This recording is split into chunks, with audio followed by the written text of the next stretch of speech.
cheerleading a sport? This has been a debate that's gone on for a very long time. If you're a cheerleader, you say to yourself it's definitely a sport, but to most other people, they consider it not a sport.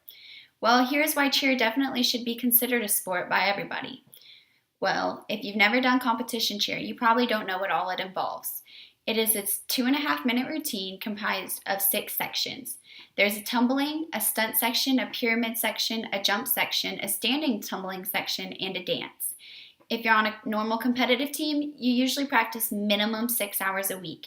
And if you're on a college team, it's typically 9 to 13 hours a week. To say cheerleading is not a sport, I hope you understand what a sport and the definition of a sport is. According to the dictionary, it's an athletic activity requiring a skill or physical prowess and often a competitive nature. Well, competitive cheer, even if you've never seen it before, requires all of these things. It is an athletic activity, you have to have skill or physical prowess, and you usually are competing, hence the name competitive cheer. According to Science Daily, a sport is all forms, usually competitive physical activity, which through casual or organized participation aim to use, maintain to improve physical ability and skills while providing entertainment to participants and sometimes spectators. Once again, cheerleading competitively meets all of those requirements. A lot of people argue cheerleading is not a sport because it is not recognized by the Olympics. Well, according to the Olympic Recognition Charter, for something to be considered a sport, it has to have 3 main things. It has to be recognized on a national and worldwide level.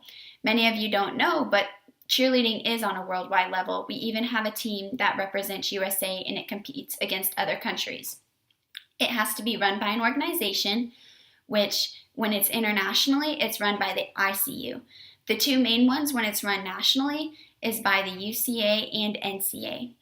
Thirdly, it has to have rules and regulations as well as difficulty level. Cheerleading has different levels that compete, and we definitely have a big book of rules and regulations that we have to follow when we put together these routines, as you have to be safe and there's different things that are considered illegal whenever you're competing.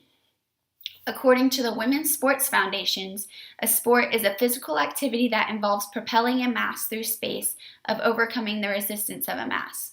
For cheerleaders, this would be considered stunting, as we're throwing people in the air, we're catching them.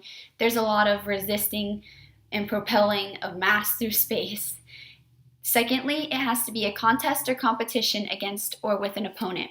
Well, the whole point of competitive cheer is to go against other teams and try to beat them. Thirdly, it has to be governed by rules that explicitly define the time, space, and purpose of the contests and conditions. Regardless if you're doing UCA, NCA, ICU, all of these competitions, we still have a 2.5-minute time period.